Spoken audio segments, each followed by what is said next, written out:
Welcome, everybody. Welcome to the Legendarium podcast. Today is the Wheel of Tangents. The Wheel of Tangents. I am Craig, your host, and with me, his headphones are so white they're practically racist. It's Drew from the Inking Out Loud podcast. Drew McCaffrey, how you doing? Oh, that's fresh coming from the guy in Utah. I had nothing else. I literally made that up. On the spot. I forgot to prep any insults, and your headphones were white, so I went with it. I could have gone like the Stormtrooper route, but it's not as topical. Drew, we're going for topical here. Yeah. And to be fair, I'm from Colorado, which is equally as white as Utah. Possibly more so, honestly. But I've spent a lot of time hanging out with you in Colorado, and I gotta say, possibly more so than Utah. Yeah. So. All right, today, like I said, Wheel of Tangents episode. If there are listeners, viewers, if you're on YouTube, please go to YouTube, like and subscribe. If there is anybody out there who is not familiar with the Wheel of Tangents, well, this came about because at the Legendarium, we are, so to speak, legendary for our tangents. So, we're going to start on one topic and just zoom off to something else. Eventually, we just decided to formalize the tangent on the Legendarium. So we came up with this little thing. You can see it if you're on YouTube, the Wheel of Tangents. So Drew, here's what I did.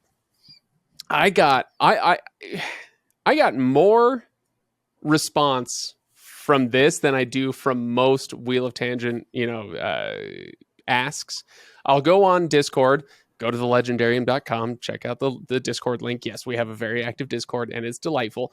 But I go on Discord, and I say, hey, we've got a Wheel of Tangents episode coming up. What are some random topics you want us to address?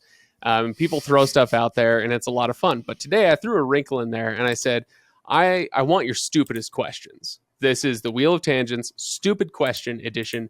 If it's not a stupid question, I'm not going to count it. Well, boy, oh boy, Drew, did I get a lot of stupid questions. So with the wheel that I've got here, I've got 8 slots on the Wheel of Tangents. So I picked 8 really stupid questions. And then I picked 8 not quite so stupid. Those will be our backups, okay? So if we make it through 8 stupid questions, we'll move on to our backups and we'll kind of restart the wheel. Does that sound good? Okay. Yeah. Okay. Yeah. Now, I do have. Oh, yes. Okay. Good. I did save the name of everybody who submitted the question, so we'll be able to address them by name and their awful, stupid questions. So before I do that, of course, like I already said, go to thelegendarium.com if you like these episodes. If you enjoy what we do, we much appreciate you even just visiting. Go visit, check out the past episodes, check out the Discord link.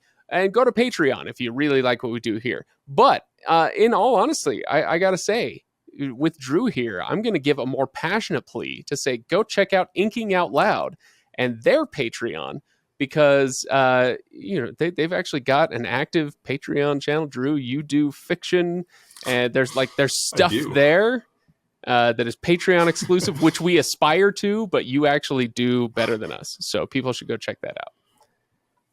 Yeah, I do monthly either short stories or excerpts from novels that I have written or am writing, and as well as monthly newsletter, and then we've got early access to episodes and Patreon exclusive episodes and all that fun stuff. Sometimes they're even good, right, Drew? Sometimes. All right, shall we spin the wheel? We've got 8 questions. I'm not going to reveal them ahead of time. We'll just spin. People can see whatever's facing generally up will be what we'll go with. So spin the wheel. Question number 1 from Huron fan.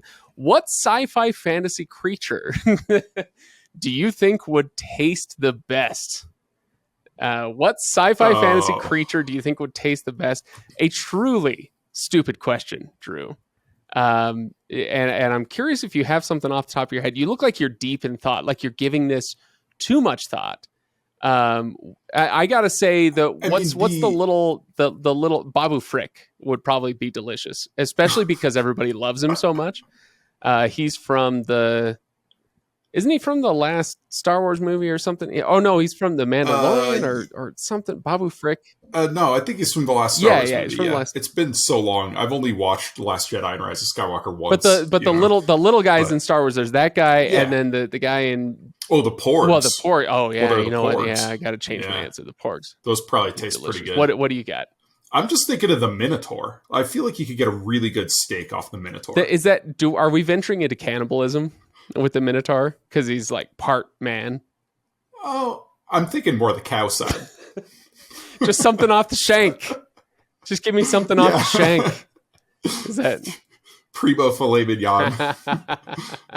The Minotaur. Is there any other possible answer? How would dragon meat taste? Would dragon meat be too tough, or do we think they have like a nice fleshy interior? So I'm trying to remember what series it is. I think it's maybe the Darkness series by Harry Turtledove, where like they actually talk about how like trying to eat dragon meat is poisonous because like they have like brimstone in their, they have like sulfur in their muscles. Would make sense. Yeah. Which honestly doesn't make much sense, because then if the dragon has like an internal fire source, this combustion within their organs, their throat, whatever, wouldn't the entire being burst into flames if it's this kind of combustible sulfuric mass? So they in the Darkness series, because dragons are a fantasy analog for fighter jets in World War II, they need fuel, and so that fuel is brimstone. The cinnabar is what they call it. And so the dragons actually have to eat that in order to breathe fire. And so they like poison their own meat by eating it. Oh, that's hilarious. That's hilarious. And it's a really interesting series. This is a primo example of what we mean when we say that we tend to go on tangents on this podcast. Pick a line of thought and just run with it. So Drew, are you ready? Shall we spin again, or do you have anything else on that one? I'll just add in, I think a Quarren from Star Wars would make some great sushi. Oh, those are the squid guys, right? Yeah. They live on the planet. Mon Calamari. So you would say not the calamari because you like them, but you'll go with their neighbors, the Quarren. Yeah, perfect. Fair enough. All right. Wheel of Tangents. Turn. Let's see what we got. Last time we had number 1. Now it's number 4. Number 4 comes from Cody. It's CODY ? Cody, who asks, is second breakfast just brunch? What a stupid question. This is and part of the challenge here, Drew, the part of the challenge is to take this seriously to some degree. Okay. So that is, I gave them the challenge to come up with stupid questions. They really came through. Our challenge is to take this somewhat seriously. Is second breakfast just brunch?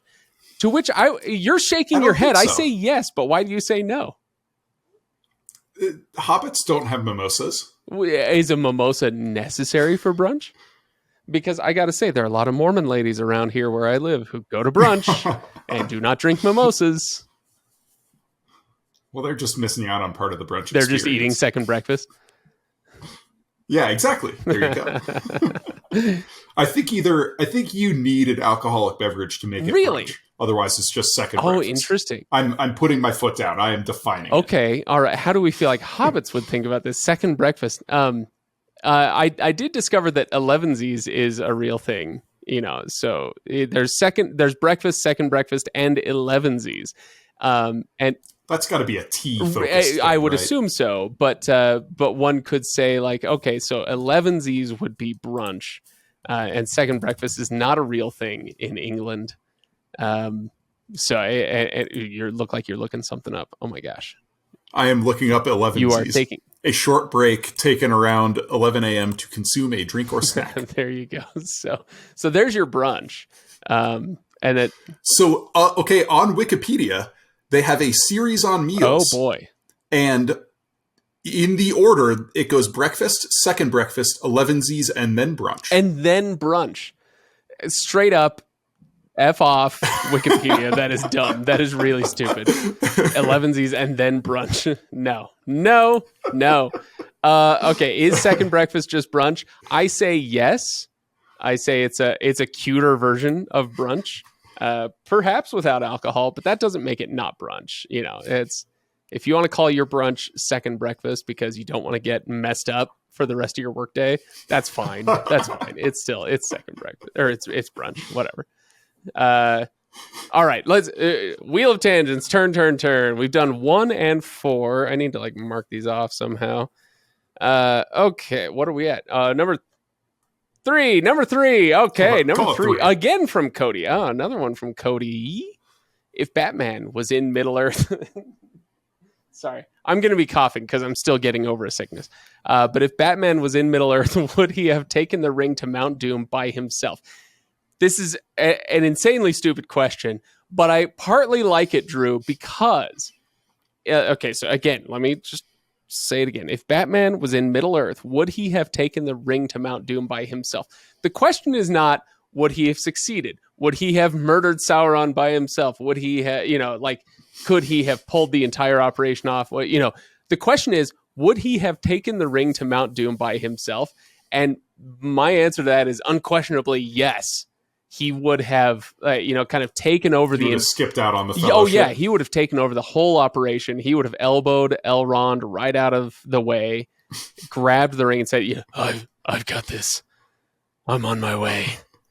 But we can talk about the success. But is my read of Batman correct?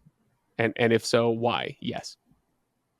I don't think I know Batman well enough to comment in depth on this, but I'll say yes. I'll say you're right. He would go solo.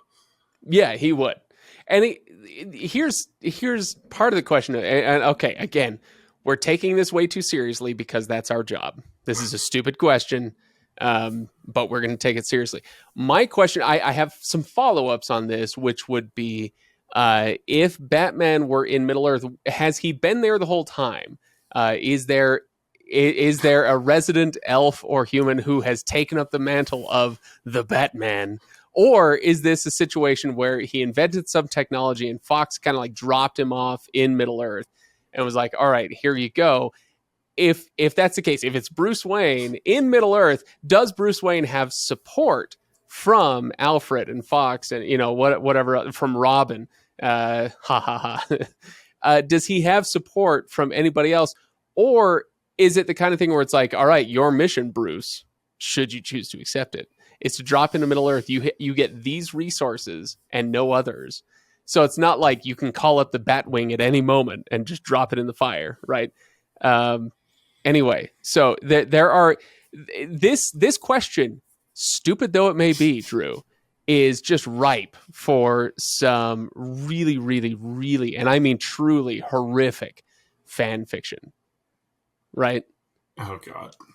And I'm counting on you to write this. I mean, I'm just well, that's not happening. I'm just thinking about some ridiculous situation in which the Batman would run into Sauron during the first stage when Sauron was in his vampire phase, and we got Batman versus Batman. A literal bat dash man. Yeah. Well, bat god. Batmyar versus Batman. Yeah. Let's see how that one goes. And at the same time, though, I got to say, again, taking this way too seriously, there's the whole Arthur C. Clarke thing. Any technology sufficiently advanced is indistinguishable from magic. And this is something that Tolkien kind of gets at in an oblique way with how he talks about magic when the Fellowship is in Lothlorien. And Galadriel is like, I don't know what you mean by the word magic. We have our arts, but then the enemy has their arts, and that art is kind of technology and machines and that sort of thing. And so with that in mind, Batman shows up, and if he's got his fully functional tool belt, set aside the Batmobile and all that stuff, if he's got a sufficient amount of his technology, it would be indistinguishable from magic. to these denizens of Middle Earth. So he might be able to pull it off. I just saying. Okay, how's that for taking it seriously? Perfect. Yeah. All right. Perfect. Well, good. Yeah. I want somebody, not me, to write this Sauron versus Batman. Dang it! What was the Isle of Werewolves in the Silmarillion? Baron and Luthien. Yeah. Yeah, like I want to see Batman fan fiction of Batman going to the Isle of Werewolves. No, absolutely. Swap out Finrod for it was Finrod? Yeah, Finrod. Swap out Finrod for Batman and see what happens and see like how much shorter the chapter gets. I'm Finrod. I don't see anything wrong with this, and I'm going to go ahead and say if anybody can actually write a compelling 2 to 3 pages worth of fan fiction around this, I will get it posted on Drew's Patreon page, and maybe mine too. Maybe mine too. I don't see any downside to this. And whoever does it, okay, Drew. No, this is a real thing. Okay, I was being facetious. Okay. But if anybody can come up with an actual compelling 3-page fan fiction for Batman swapped in to the Silmarillion in that or any other scene, I will give them access to our Patreon page for 2 months at no charge. I'll find a way to do this. I don't know how I'm going to do this, but I'm sure there's a way to gift it. I'll figure it out. Okay, so they'll get whatever perks there are. You're going to get it. Okay, so I really want this. I really do. Okay. All right, Drew. I love it. So spin. I'll agree. I'll join you in solidarity. I'll give them access to our Patreon. Cool. All right, at the top level. Wheel of there you go. Wheel of Tangents. Turn. Yeah, that's a 5. Number 5 from the Solution. SOUL Solution. Who would you rather have? This is wow. I really did find the cream of the crop as far as stupid questions, Drew. Who would you rather have pick your nose, Smeagol or the Joker? Smeagol. Why? I'm not letting the Joker anywhere near my face. I agree. I have my own reasoning. I want you to go on, though. Do I need to go on? That's how you end up mutilated.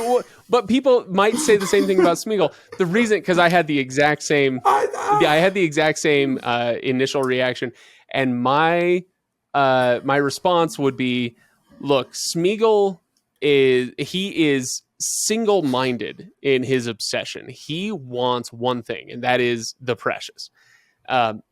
So when he like if you let him, if you're like, Smeagol, I need you to pick my nose, my hands are tied or whatever, I need you to pick my nose, this is very important. If the ring isn't up there, you're gonna probably be okay. I'm not saying you shouldn't be nervous, I'm just saying you're probably gonna be okay. The Joker is like, his whole worldview is chaos. He wants chaos. He doesn't actually have an ideology. He doesn't have a focus. All he wants is chaos. And so he would love nothing more than to see what would happen if he could rip your nostril in half. And that should make... Or he'll pick your nose with a pencil into there you your go. brain. Yeah, exactly. There you go. Yeah. So, yeah, I feel like it's a pretty easy answer, but it's still an appropriately stupid question. Yeah. Now, Wheel of Tangents. Turn. Here we go. I don't think my mic is picking this up. It's been all low numbers so far. All over the place? Well, that's kind of the point of these Wheel of Tangents episodes, Drew. No, it's been all low numbers. Oh, low numbers. Oh, yeah. We haven't had 6, 7, or 8, and we just rolled a 2. Which holds true because we just rolled a 2. Jedi of Christ, which is a name that I feel like we could go off on a tangent just on the name Jedi of Christ and have, a solid 15 minutes on just, what that means. This would be much like dropping Batman into Middle Earth. Like, what if you could drop Obi-Wan Kenobi into, the 1st century AD, the Bible, Palestine.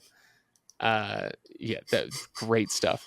Really great stuff. I'm not giving any prizes for that one though. So, okay. Jedi of Christ asks, how can you tell that Brandon Sanderson is a real human and not a robot? So, Drew, this is time for our. We have to do the full disclosure thing.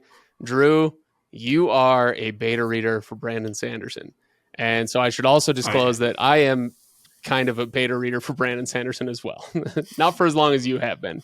Craig's a relatively new to the team. That's true. Reader. That's true. Yeah, I also don't spend nearly as much time in the beta chat as many others. You've done what? Two beta reads? A couple. You did Lost Metal and one of the secret projects. So anyway, all that being said, I guess it's full disclosure. Yes, we have some experience with the Brando Sando.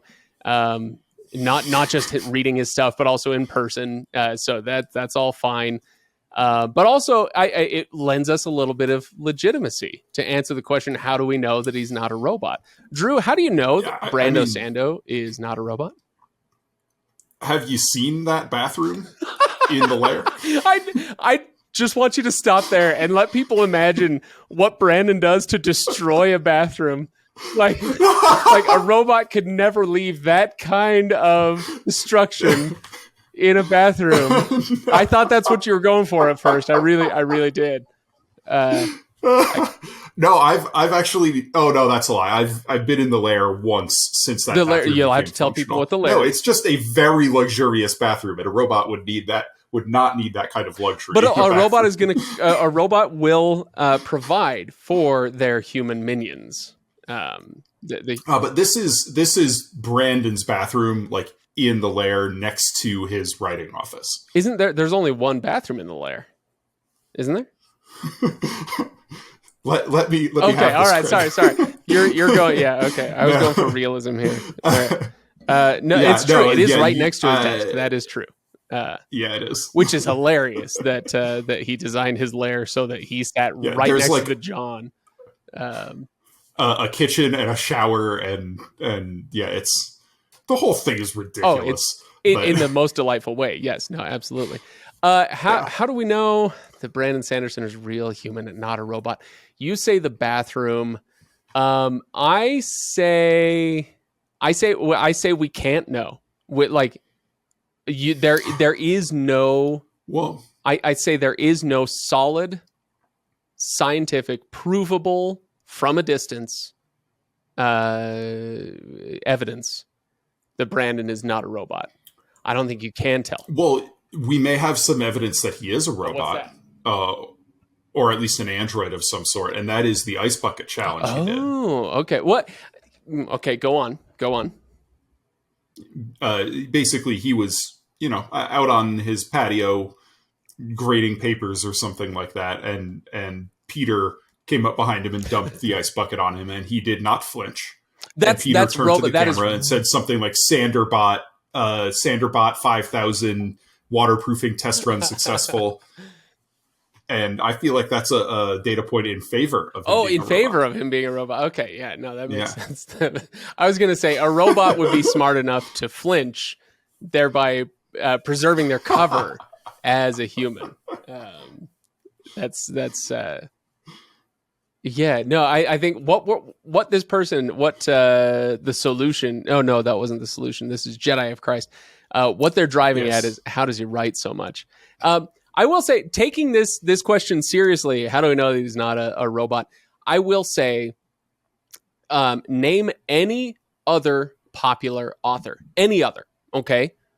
Could be anybody. Could be George Martin, Pat Rothfuss. Could be, Neil Gaiman, Jim Butcher, whatever. Anybody who, sells just a stupid amount of sci-fi fantasy novels, okay? That person does not have the team around them that Brandon has built. And that is, this isn't to say that Brandon's work isn't his own. Obviously, that's not the case. But he does have a support staff that is able to take off of his plate a lot of the peripheral stuff that comes along with being an author, that allows him to write for, an average of 4 to 6 hours a day, every single day, his entire life.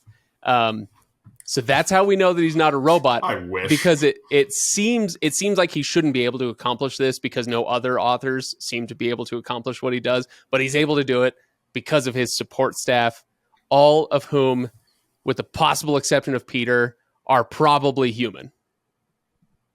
Yeah. There you go. I like that caveat there. So, Peter, hi, Peter. I hope you're listening. Uh, Yeah. okay, Drew, here we go. Wheel of Tangents, turn.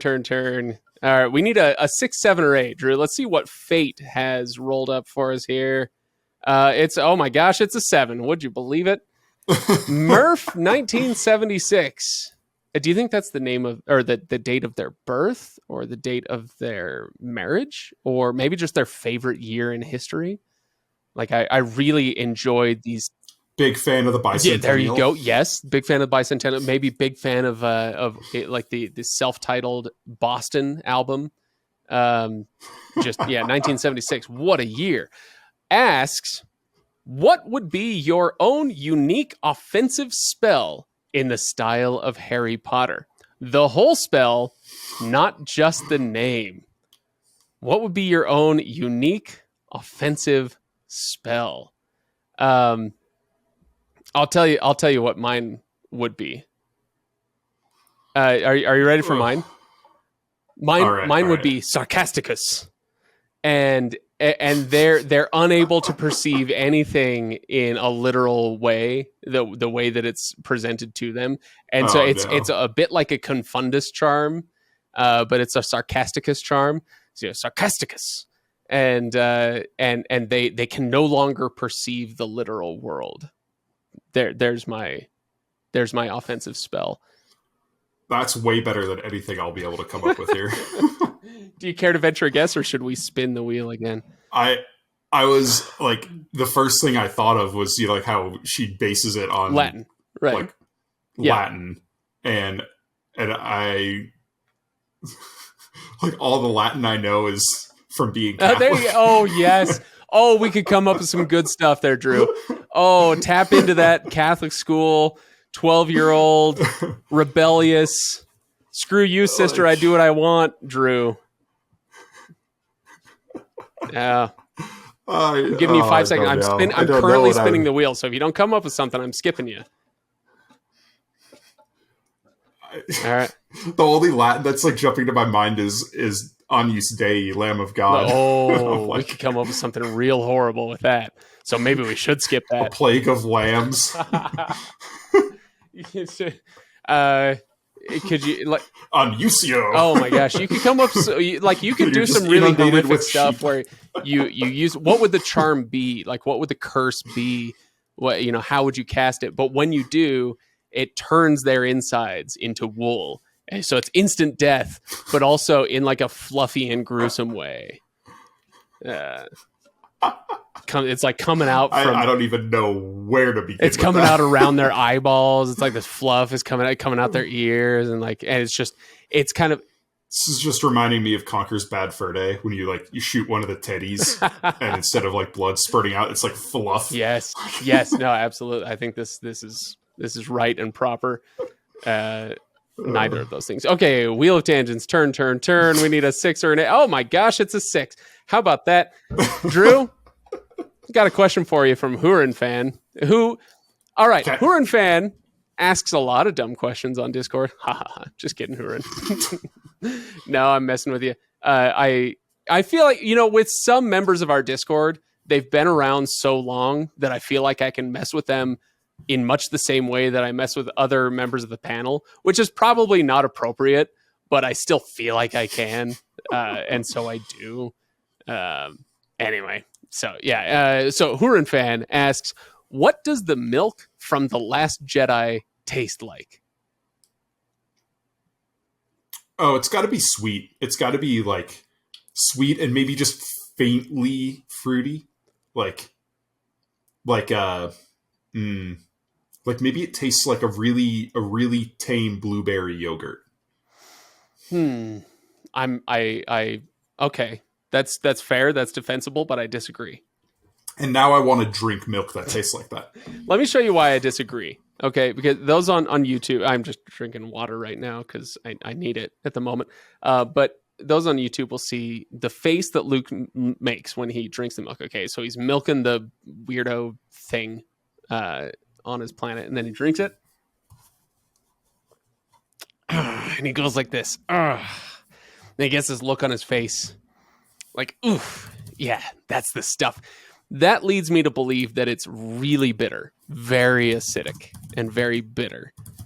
So I'm going with fermented grapefruit on this one. It tastes like fermented grapefruit. Drew, you're looking something up. Fermented grapefruit. Yeah. I am looking it up.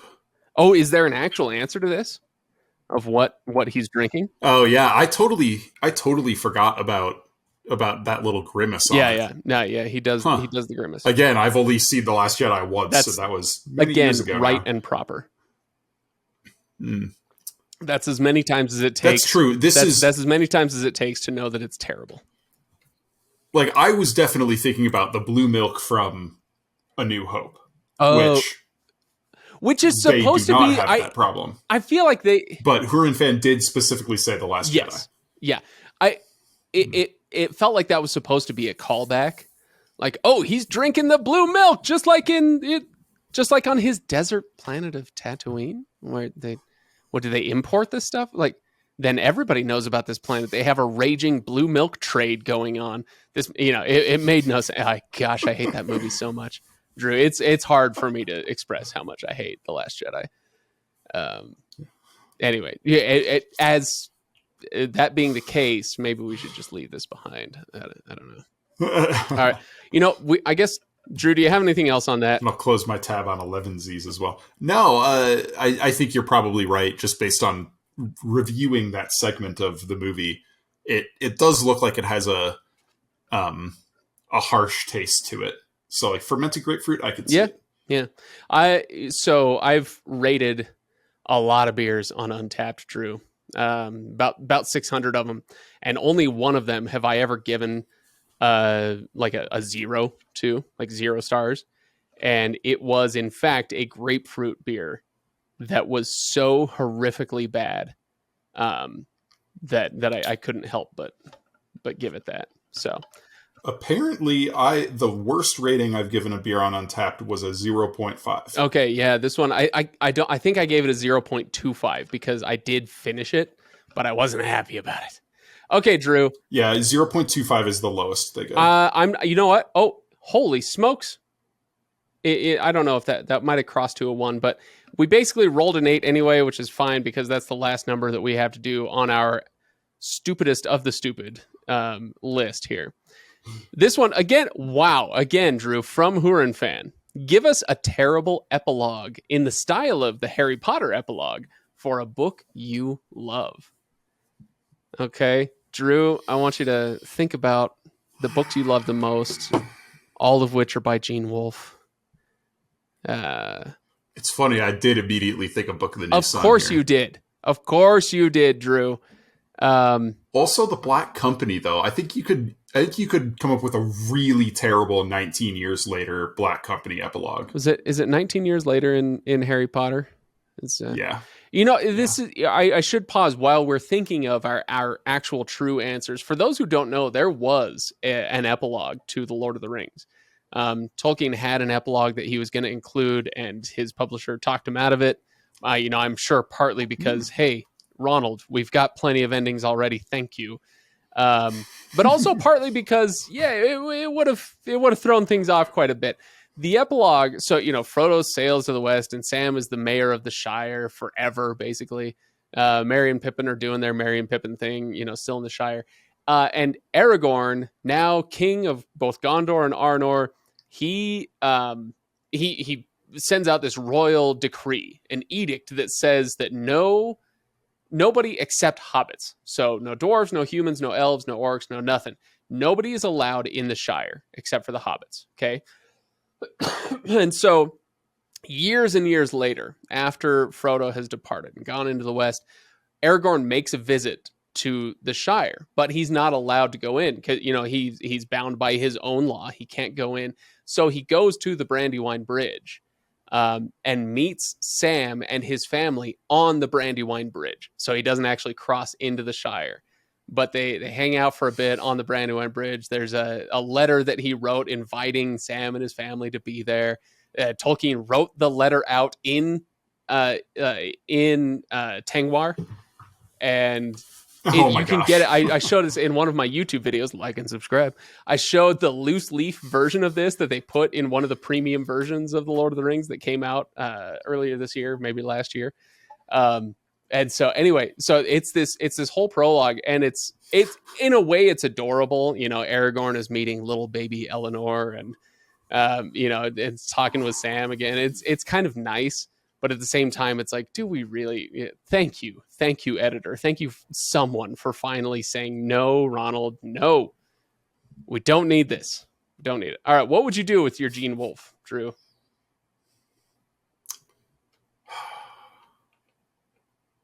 I feel like, and no spoilers, by the way, for anybody who's.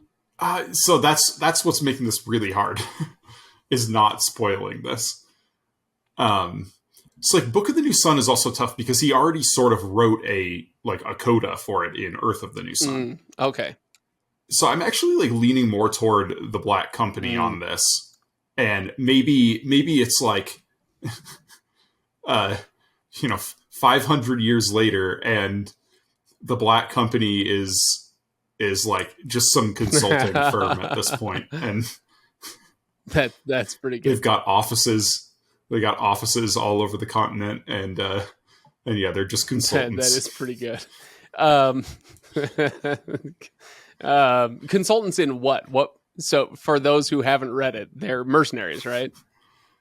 Yes, they're mercenaries. So I don't know if we can get a ton more specific than that without, getting into the story stuff. Yeah, like I have an idea. I have an idea of what they would be consultants in specifically, but going there would be a spoiler for some of the later books. We'll leave it there. So. I will say this. Yeah. Okay, so how about Prydain? Okay, the Prydain Chronicles, Lloyd Alexander, the Book of Three, the Black Cauldron, etc., etc.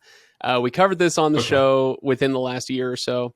And I'm not afraid of spoiling this 50-year-old series for kids, and so I guess if you're worried about it, skip ahead for 2 minutes, whatever.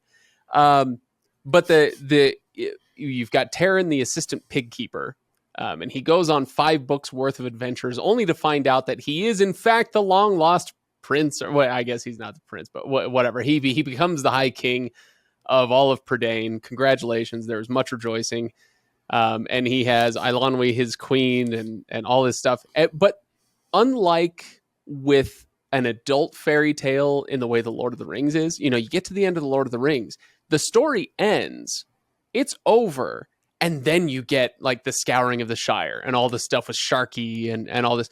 Tolkien's whole point with that is that evil never actually dies. You have to keep vigilant watch, even in the quietest corners of the earth, whatever. Prydain makes no such ending. It's basically just everybody lived happily ever after. Okay, with that in mind, I want, at 11 years later, 13 years later, whatever it is. I don't know. I don't care. Whatever Harry Potter was. 19. What was it? 18? 19. It was 19 years later. It took him that long to knock up Ginny. Jeez.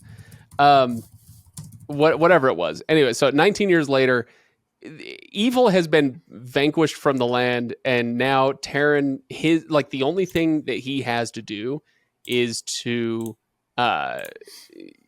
solve disputes like he did in the second book between 2 neighboring lords and who owns this cow.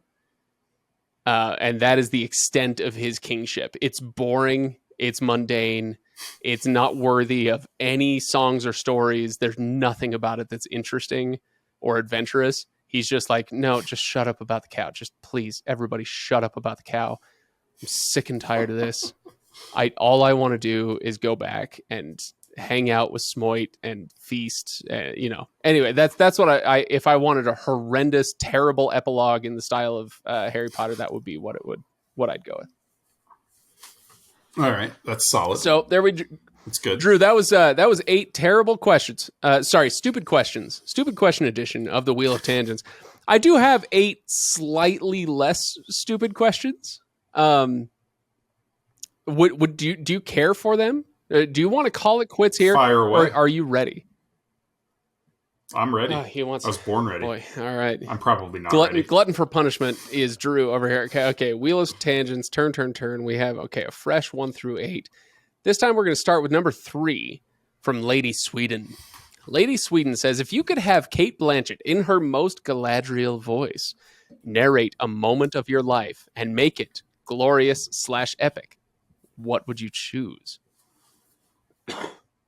Ooh. Drew, is yours going to be hockey related?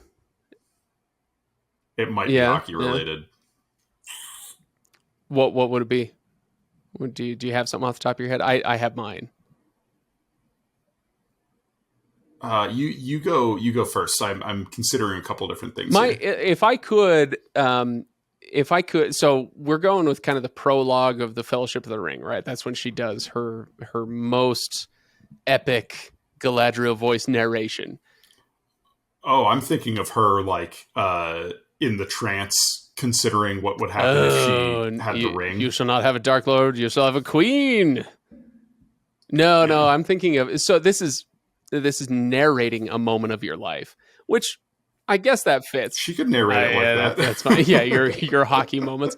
No, I want a story told in the style of the Fellowship of the Ring prologue.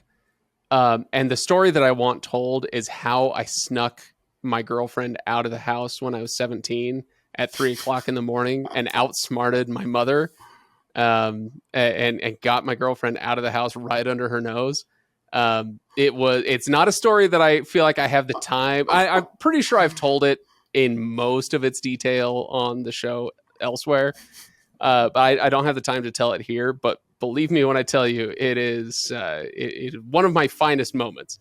And I think that story would benefit greatly from a prologue to the Fellowship of the Ring treatment.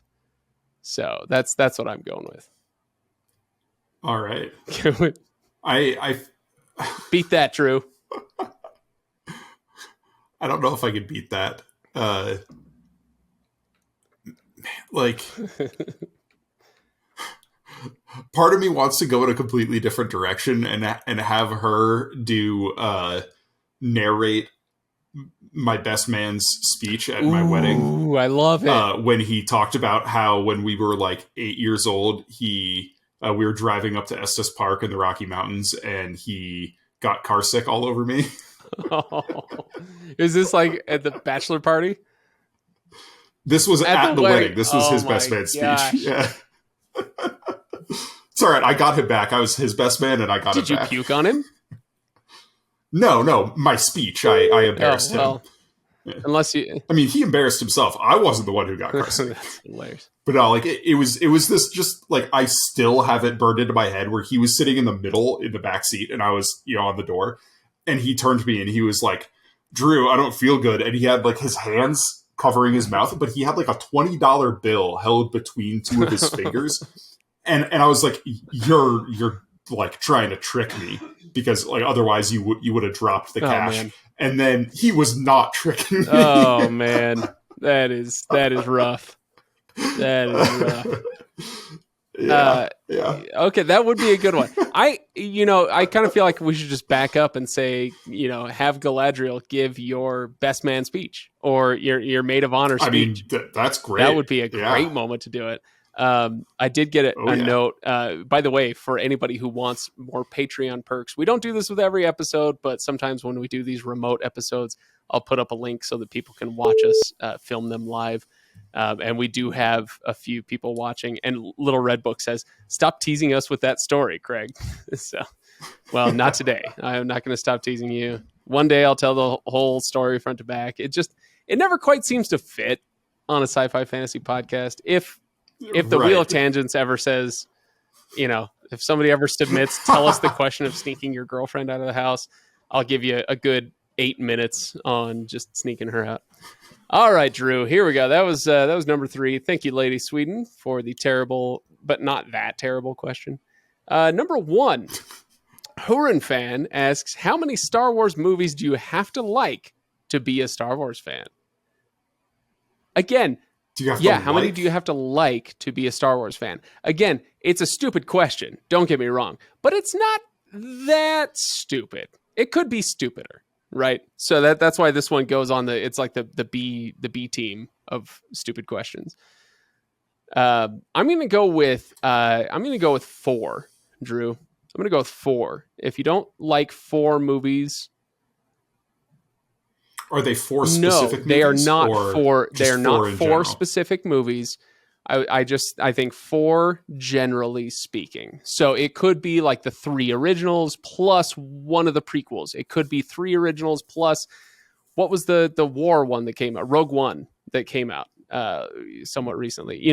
So you can pick your own. If you, I think depending on which 4 you choose, kind of determines what kind of Star Wars fan you are and how much respect you are due from real Star Wars fans. But you can still call yourself a Star Wars fan.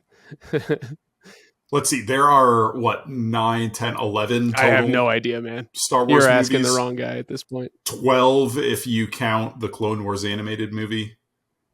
Okay. Right? Sure. There were only 2 Star Wars stories so far, right? Rogue One and Solo. They scrapped the other ones. They made Kenobi a TV series. True. Yes, I know that's true. They scrapped the Rogue Squadron movie for next year, which is a travesty. Oh, that's right. Well, maybe not. I'll say 3. You're gonna say 3. Okay. I'll say you have to like 3 movies. You could just say the original trilogy and then you're done. I hate everything else, but I'm still a Star Wars fan.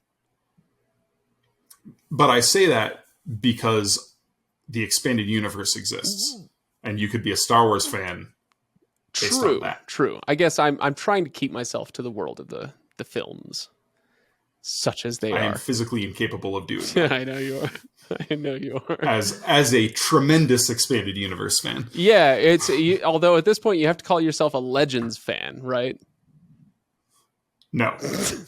Expanded universe. All right. I refuse to buy into that garbage branding. Oh man, Drew, fight me. We're Disney. not gonna get stuck on this. Okay, I'm moving on because I agree with you. Here we go. All right, Wheel of Tangents. Turn. We got a number 4. Number 4 from Murph 1976, who comes in again with this one. What is your great question of life, the universe, and everything, given that the answer is 42? You ever read Hitchhiker's Guide? No. Okay, I've seen the movie. I read it. I'm aware of what this thing Right. is. This particular. It's basically just a meme. Bit of pop culture. Right. It's just a meme. Yeah. But yeah, I read it a million years ago, and I have question? no idea what. Like, I have to read it again to have any idea about the story of it. The question is, what is your great question of life, the universe, and everything? Given that the answer is 42. I don't know. Who is the most pivotal character of the 20th century? This, of course, would be baloney, but the answer would be 42, which would be Jackie Robinson, the integration of black players into Major League Baseball, which changed the course of everything forever. And, his number has since been retired. So now nobody can play with 42 because it's such a powerful number. It is the answer to life, the universe, and everything. Jackie Robinson, 42, changed it all. There you go, Drew. That's the best I got. Yeah, that's better than... Let's just go with that. All right. Fair enough. All right. Wheel of Tangents, turn. That one, honestly, could have made the top 8, but yeah, whatever. Yeah. There were some other ones I had to put in there. Number 5 from Joffwoo, our old pal Joffwoo. Maybe not dumb enough, Joffwoo says, but if you could give a lightsaber to one character in all of fantasy literature, who would you give it to? I'd say thank you, Joffwoo. An appropriately stupid question. Maybe not as stupid as it could have been. I kind of love this Exactly. question. It's lovable, which means it's not as stupid as it could have been. But that doesn't mean it's not a stupid question. So I think it's perfect for an episode like this. Who would you give a lightsaber to? And don't say Frodo, because that's dumb. No, I'm going to give a lightsaber to Cain. To Cain? Oh, from the Axe of Cain by Matthew Stover. Yeah. Matthew Woodring Stover, according to the horrendous cover that I've got for that initial book, Heroes Die. I think Cain with a lightsaber would be endlessly So for entertaining. those who did not listen to the episode, which is a travesty because it was a great episode, we had Yeah. Scott Lynch on, and he on an author shelf episode, and he selected that book, Heroes Die by Matt Stover, to read. And we read it. It was amazing. I loved it. Drew, you were on that episode because you're such a huge fan of those books. And the whole concept is kind of it's an alternate reality. People pay to view actors enter an alternate reality as assassins and warriors and magicians and whatnot, And wizards, and so Kane is an assassin with all sorts of amazing kung fu skills, basically. And if you gave him a lightsaber, it would be game over for everybody in that entire world. So screw you, Baron. there you go. Exactly. I don't know. I feel like that answer is taking the question a little too seriously. But I don't know. I don't know who I would give it to. I'm going to look over at my shelf. Who else do I have? Oh, you know what? It might be really fun. I can't remember his name off the top of my head, and people are going to be yelling at me, maybe in the chat or maybe just into their earbuds after this airs. But the guy who the captain of the guard in Terry Pratchett's Discworld series, who's this kind of like in many books he's kind of this like inept, bumbling captain of the guard, and others he's more of a main character. But if you gave him a lightsaber, it would change the dynamic of Discworld in hilarious ways, and it would turn what is already some of the funniest books I've ever read into an unstoppable comedic juggernaut. So there you go. Kiptan says Vimes. Oh yeah, thank you, Captain Vimes. Yes, thank you, Kiptan. Appreciate it. I think it's Captain Vimes. It might be something else. Anyway, so yeah, that's the best I can come up with. All right, so here we go. We've got a few more, Drew. I need to get around to reading Pratchett. Oh, I can't believe you haven't read any yet. Have you really not read any? Yeah. I have not. It's one of those that's been on my to be read list for forever, and I just have so many different authors that I haven't gotten around to. It's an easy one to skip. Because he has died, and because Discworld has kind of been it has achieved classic status early enough, like far enough ago that it's like, but I'll get to it when I get to it. There's not the urgency of something that's a little more contemporary these days. Yeah, being part of the zeitgeist, the fantasy. That being said, the whole point of that is just I get it. I understand because I share that to a certain extent. I haven't read all of them, but I would say make a couple a priority. Going Postal. I believe I'm going to start with Guards. Little Red Book says read Hogfather for Christmas, Drew. So there you go. All right, here we go. Let's do a couple more. What do we need? We need, oh my gosh, a 6. How about that? A 6. Hooran fan says, Drew, I'm not sure if you're ready for this one. Say a nice thing about your co-host, but it's a lie. Also say something mean about your co-host, but it's also a lie.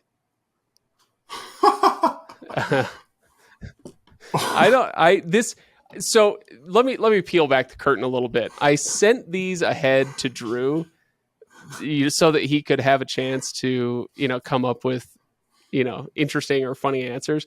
But I didn't come up with one for this one. I was like, I don't know. We're not going to land on that anyway, so I'm not going to prepare something. And I will admit that I was a little busy playing StarCraft and did not prepare my answers very well.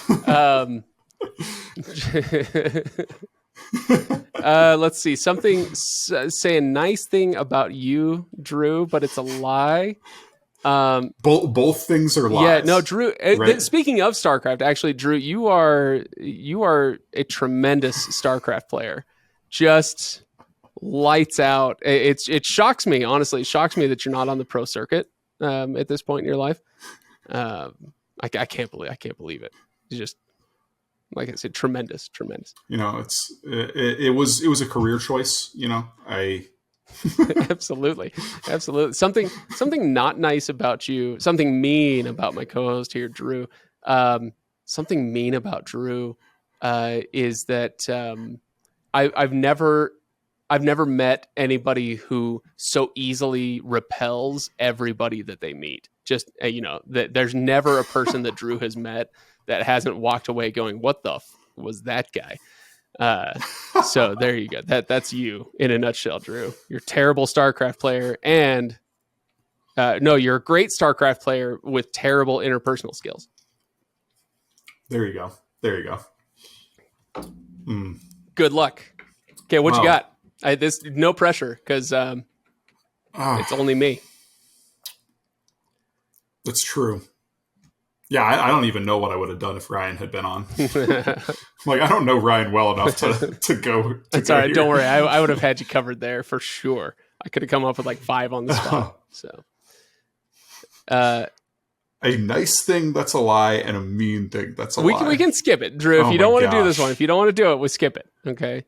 I'm just having a hard time thinking of something. Here, I'll wind back to it. When we get to the end of the episode, which is in approximately a minute, that'll be your final thought. We'll let that be your final thought. Oh, dang it. But we'll start thinking, because I'm going to, Wheel of Tangents, turn here. We only have a couple more left to use. And we're going with number 2 from Nats. Nats is a relative newcomer to the Discord server. So Nats, thank you very much for submitting some truly stupid questions. Much appreciate them. And this one is, should fantasy books be reinvented as weekly chapter by chapter releases? Oh, hell yeah. I wondered if you might say serialize that. It's not a terrible question, right? This is not the stupidest question we got. We'll get to the end of the Stormlight archive in 2252.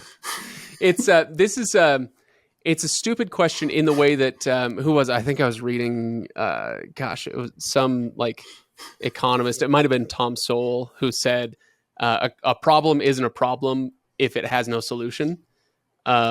Which is a little bit of a tongue-in-cheek saying, but the idea being like, hey, let's not waste our time on something that'll never happen. So this is a stupid question only in that it will never happen.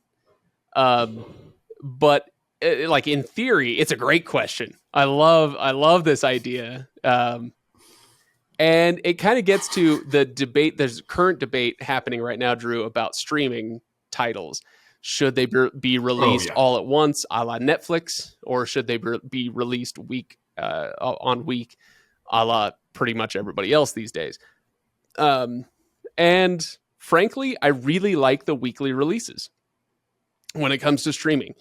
Now, granted, you're talking about an 8-episode TV show, or a 10-episode TV show versus, 118 chapters in a Stormlight book or 175 chapters in a Stormlight book, whatever it is.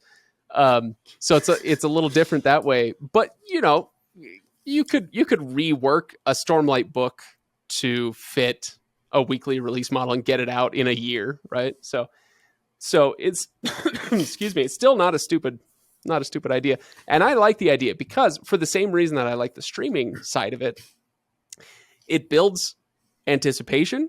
It builds participation. The audience participation, both with the author and with each other, especially with each other, right? The theory crafting, you get your chapter on Monday morning, and by Saturday night, everybody is just, they're all over social media going completely crazy for the next chapter. Like, that sounds like a lot of fun to me. And then when you get to the end of it, you've got the book. The book is out. It's, kind of the same way that streaming works now. Hey, you don't want to do the weekly release thing? Just wait another month or two and all the episodes will be out. And you can watch it. You can binge it like it was on Netflix, so you can have the best of both worlds. Yeah, honestly, I totally agree with that. I think that'd be a ton of fun. Any other thoughts on that? You might get some really crazy stories out of it as well, because if you're working on that short of a deadline as a writer, you are going to end up releasing things that aren't these perfectly polished diamonds. you know, the way you get with a traditionally published novel that has like a 2-year lead time and has, you know, a half dozen editors look it over and beta readers and alpha readers and gamma readers. And you know, it's a completely different production process at that point. Little Red Book makes the comment in the chat, Dickens and Dumas both wrote this way, which is true. This was definitely a thing that happened, you know, when novels were getting published kind of in the broadsheets, so to speak. This was something that happened 100, 150, 200 years ago, but not so much these days. I also, you speaking to your point of it would change the structure and it changed the concept of storytelling. I love, one of the ways that I love that TV has changed storytelling is the idea of the cliffhanger.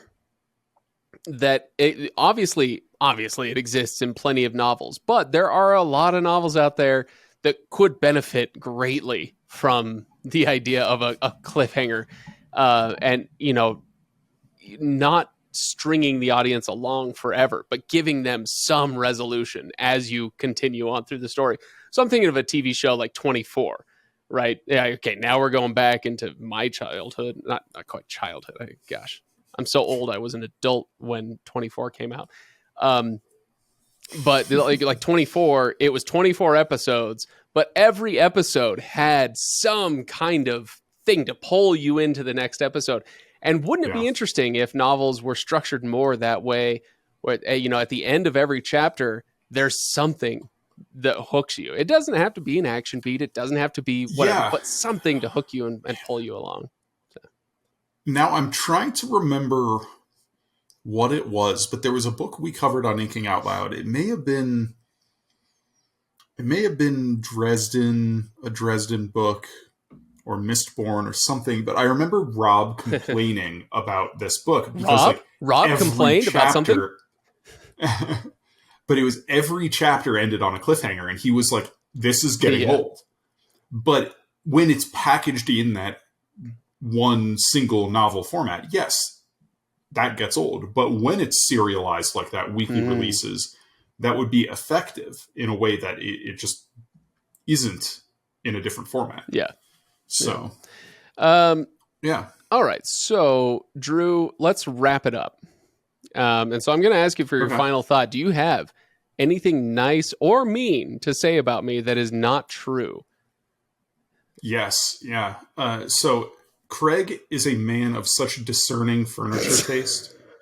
He has the most comfortable bed in the basement. You know what, Drew? First of all, F you, man. And second of all, I just bought a new bed so that the one that I was sleeping on is now in the guest room that you will be sleeping on. Score! So you have yourself a real live human person mattress. So yeah, that futon down there is like, it's comfortable to lie on for 10 minutes. An hour or so. Yeah, but sleeping, like, there's just no give to that thing. That's why I love it. All right, Drew, what else you got? Anything mean you want to say about me? That was pretty mean. That was very mean. I was going for the 2 for 1 there. All right, we'll call it a 2 for 1. We'll call it there. Drew, thanks for spinning the wheel with me. Much appreciated. Yeah, thanks for having me. I know that these are favorite episodes for a lot of listeners, and so as I asked for stupid questions, I got a lot of stupid questions, and we have now delivered to you a very stupid episode. So I hope that you've enjoyed it. This is hopefully among the more fun episodes we've ever done, but let's not mince words here. This is one of the stupidest episodes we've ever done, for which we thank you. So, Drew, thanks again. Everybody go to thelegendarium.com. Go check out the Patreon link there. Go check out the Discord link. By the way, the only people who were allowed in the live chat were our patrons, because I shared that link in the patron-only Discord channel. So there's your plug for a reason to join our Patreon. Drew, where can people go to find you and join your Patreon channel? Yeah, so our Patreon is just patreon.com/inkingoutloud. That's inking We have out loud. IOL. We have IOLpodcast.com is our our main website. Although I don't think it's been updated in a little while. I gotta wheel back around on that. We had a little bit of upheaval as my co-host left the show this summer. Is that was that because of your furniture, or was it something else? Or? It was a Canadian thing. Something about being Canadian. Yeah, something about the Canadian Air Force. But you can also find a link to our Discord on our Twitter account, which is at IOL Podcast. We have a very fun Discord, a lot of overlap between us and the Legendarium. You know what I like to say? Community, good little corner of the internet. Yeah, our corner of the internet is where sci-fi fantasy fans go to let their hair down, have a good time, enjoy each other's company. Your corner of the internet, like you say, lots of overlap, but it's actually useful, which we stay really far away from. But you guys do writing sprints. You guys, you're working over there, which. Yeah, we have an active writing group. We do monthly short story prompts. It's my literal nightmare, Drew. I just. Yeah, we already have one person who wrote a novel this summer. He had never written a book before, and he just decided, "Hey, I'm going to do this," and it was awesome. There you go, everybody. Go check him out. We appreciate you all listening and supporting both of the podcasts. Drew, I will talk to you later, bud.